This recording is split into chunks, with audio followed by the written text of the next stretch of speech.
बसरा साहब, ऐसे वक्त में जब मैंने पूरी सूरत हाल बता दी, फैक्ट्स एंड फिगर्स बता दिए कि पाकिस्तान में अभी बहुत तेज़ी के साथ फैल रहा है कोरोना वायरस, क्या जो वज़ीर आज़म कह रहे हैं कि हम लॉकडाउन में नरमी करेंगे, क्या ये वक्त मुनासिब है इस चीज़ के लिए? सुमैया, फिर वही पहली दुआ करूँगा अल्लाह ताला से कि अल्लाह ताला तमाम आलम इंसानियत को कोरोना वायरस से महफूज रखे और पाकिस्तान को भी महफूज रखे। देखें, जहाँ तक सुमैया आपका सवाल है, देखें हुकूमत का काम है लोगों की जान और माल का तहफ़्फ़ुज़, इसमें कतई दो राय नहीं है।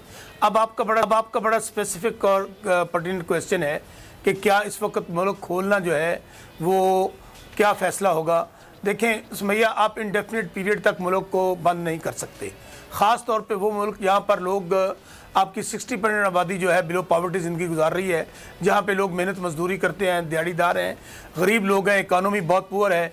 वहाँ आपको अब कोरोना के साथ रहना सीखना होगा, आपको एहतियाती तदाबीर के साथ ज़िंदगी गुजारना होगी। गुजारिश सिर्फ इतनी है कि अल्लाह ना करे कि वो दिन आ जाए कि लोग भूख की वजह से अपने घरों से निकलें और मुझे और आपको लूटना शुरू करें और वो आकर यहाँ पर खाना जंगी का एक सीन क्रिएट हो जाए और मुल्क इन हालात पे पहुंच रहा है। ये तो आलमी वबा है, पूरी दुनिया में आई है, तो ममालिक में आई है, तो क्या हुकूमत का फर्ज नहीं है कि वो लोगों तक इमदाद पहुंचाए ताकि लोग इस वबा से बच सकें? क्या ये ज़्यादा ज़रूरी नहीं है? सुमैया, बहुत अहम बात कर रही हैं आप भी। हुकूमत का फ़र्ज़ है, हुकूमत का फ़र्ज़ है कि अपने वसाइल में रहते हुए जितना कुछ कर सकती है करे। ये पाकिस्तान की तारीख़ में इतना बड़ा पैकेज, रिलीफ पैकेज कभी नहीं आया कि 1200 अरब का रिलीफ पैकेज है जिसमें मुख्तलिफ चीज़ें हैं, लेकिन सबसे बढ़कर ये है कि इस वक्त तक 1 करोड़ 20 लाख ख़ानदानों को 12,000 के ज़रिए पैसे पहुंचाए जा रहे हैं और भी पहुंचाए जा रहे हैं। बिलों में उनको रिलीफ दिया जा रहा है, उनके लिए कर्जे लाए जा रहे हैं। लेकिन पाकिस्तान जैसा मुल्क जो 32,000 अरब का कर्जा लेकर बैठा हुआ है, आप मुझे बताइए किस आप हद तक जा सकते हैं? आप उसमें ये कह रहा हूं, हम सबका फर्ज है, सिर्फ हुकूमत का नहीं। वो जिन पे अल्लाह ने करम किया हुआ है, जिनको अल्लाह ने इस्तिताअत दी है, वो भी मिलके करें। लेकिन मैं आपके सवाल के जवाब में एक बात फिर कहना चाहता हूँ सुमैया, हम सब लोग यहाँ बैठे हैं, अल्लाह ताला हम सफ़ेद पोश लोग कहलवाते हैं। ज़रा हाल देखिए जाके उन घरों में जहाँ पे मैं फिर कहता हूँ मजदूर सुबह मेहनत के लिए निकलता है, रात को अपने बच्चों के लिए कमाई करके लेकर आता है।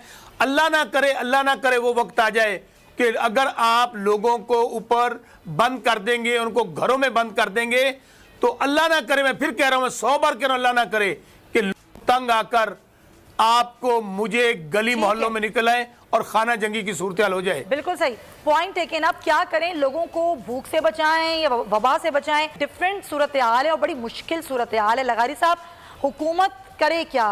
एक तरफ ज़ाहिर जो राशन की फरामी है, जो इमदाद की फरामी है, उसके लिए भी हुकूमत काम कर रही है, फिर ये टाइगर्स फोर्स ऑपरेशनल हो गई है, लेकिन हमारा सिस्टम जो हेल्थ सिस्टम है, हम बार बार उसकी बात करते हैं, क्या वो सह सकता है कि आज 20,000 केसेस हैं, खुदा ना खास्ता ये केसेस बढ़ के 50,000 हो जाते हैं, वेंट्स वैसे ही नहीं है, कहाँ खड़े होंगे हम फिर अगर ये खोल देते हैं लॉकडाउन? तो हमारा मसाइल बहुत बड़े हैं। हम शुरू से जब से पाकिस्तान बनाए हमारी तरजीहात हमेशा गलत रही हैं। हमने जिन चीज़ों को अवलियत देनी थी उनको अवलियत नहीं दी, जिन चीज़ों को हमने सबसे पहले हल करना था उन मसाइल को हमने पहले हल नहीं किया। हमने ऐसी चीज़ें की हैं, ऐसे इक़दामात किए हैं जो मुल्क के लिए हमेशा ज़रर रसा रहे। हमारे यहाँ बहुत बुरी गवर्नेंस रही है, हमारे यहाँ अथॉरिटेरियन इनविजिबल बड़े ऐसे मुसल्लत रहे हैं मुल्क के ऊपर कि हमें सामने कुछ नज़र आता है और पस आईना कुछ और होता है। और उसके बाद जो तरजीहात होती हैं, कौमें देखती हैं कि जनाब हमारी कौम सेहतमंद होगी, हमारी कौम अगर तालीम याफ्ता होगी तो वो आगे बढ़ सकेगी। बंगाल में क्या हुआ? बंगाल में जुम्मा 8 दिन, आपसे 50 साल पहले वो अलग हुए थे।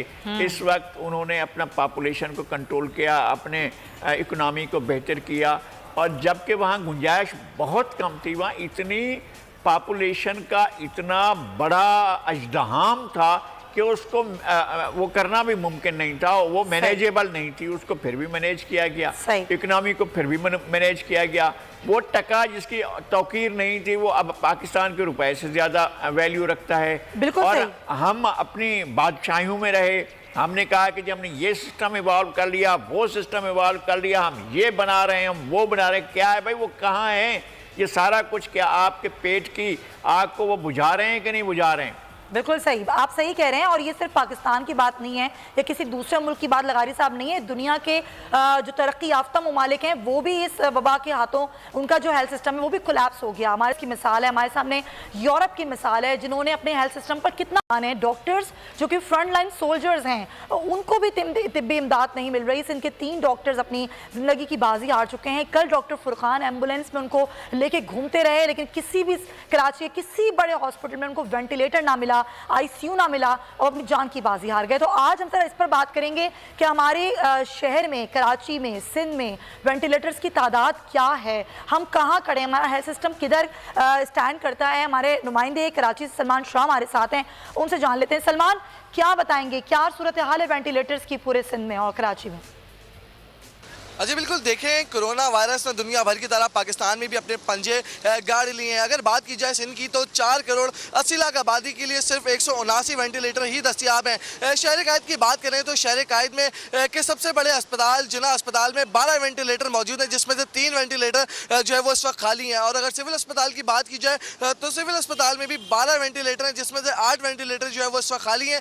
4 वेंटिलेटर पे मरीज जेर इलाज है। इसी तरह अगर बात की जाए इंडस अस्पताल की तो इंडस अस्पताल में तकरीबन 15 वेंटिलेटर मौजूद हैं, जिसमें अभी कोरोना के पेशेंट जो है वो जेर इलाज हैं। इसी तरह अगर बात की जाए दीगर अजला की तो कराची में और भी जो है वो सरकारी अस्पताल हैं जहाँ पे वेंटिलेटर जो है वो मौजूद हैं, लेकिन उनमें से कुछ वेंटिलेटर जो है वो ख़राब भी हैं। लेकिन इन सारी सूरत हाल के बरक्स मैं आपको ये बताता चलूँ कि गुज़िश्ता रोज़ जो एक डॉक्टर के साथ सानिया पेश आया, उस हवाले से मैं आपको ये बताता चलूँ कि डॉक्टर जो है वो कार्डियोलॉजिस्ट थे, उनको कोरोना वायरस की तशखीस हुई थी। तकरीबन 2 घंटे उनको उनकी फैमिली जो है वो लेके कराची की सड़कों पे घूमती रही, एम्बुलेंस में घूमते रहे, लेकिन उनको वेंटिलेटर जो है वो फराहम नहीं किया गया। पहले वो SIUT गए, उसके बाद वो इंडस अस्पताल गए जहाँ पे उनको वेंटिलेटर जो है वो मौजूद नहीं था, वेंटिलेटर की फराहमी नहीं मिली, जिसकी वजह से वो जो है वो इंतकाल कर गए। इसी तरह अगर कोरोना की बात की जाए तो कोरोना से अब तक जो है फ्रंट लाइन पे काम करने वाले 3 डॉक्टर जो है वो जान की बाजी हार चुके हैं। और शहर कायद के अंदर रोजाना की बुनियाद के ऊपर सैकड़ों केसेस जो है वो कोरोना वायरस के रिपोर्ट हो रहे हैं। सिंध हुकूमत की जानिब से इस बात का अंदिया भी दिया गया था कि सिंध में जो है वो मजीद वेंटिलेटर लेके आएंगे ताकि लोगों की जानों को महफूज बनाया जा सके, लेकिन ताहाल जो है वो अब तक वेंटिलेटर्स मजीद नहीं आए। सुनने में ये आ रहा है ज़राए के मुताबिक कि जो वेंटिलेटर की जो रकम मुख्तस की गई है उसके अंदर भी जो है वो करप्शन जो है वो की जा रही है। तो इस हवाले से अगर बात की जाए ओवरऑल पूरे सिंध की तो सिंध के अंदर जो है वो 179 वेंटिलेटर्स हैं जनाब। कितने ऑपरेशनल हैं ये भी हमारे नुमाइंदे ने बता दिया। सलमान, बहुत शुक्रिया आपका। बसरा साहब, ये तो स्पेसिफिकली हमने सिंध की बात की, लेकिन अगर हम पूरे मुल्क की बात करें तो हालात भी ज़्यादा अच्छे नहीं हैं। हमारे पास वेंटिलेटर्स नहीं, क्योंकि वही बात जो लगारी साहब ने की कि हमने कभी सेहत के शोबे पर ध्यान दिया ही नहीं, काम किया ही नहीं। तो जब हम काम करते तो हम इस वबा का मुकाबला करने की अभी पोजीशन में होते। अब ये सूरत हाल है, आप भी कह रहे हैं कि क्या करें, लोग भूख से मर जाएंगे, लेकिन मेरा सवाल फिर वही है कि लोगों को भूख से बचाते बचाते कहीं इस वबा का शिकार ना कर दें हम। फिर हम क्या करेंगे? फिर हम कौन से वेंटिलेटर्स और कौन से ICU पैदा करेंगे?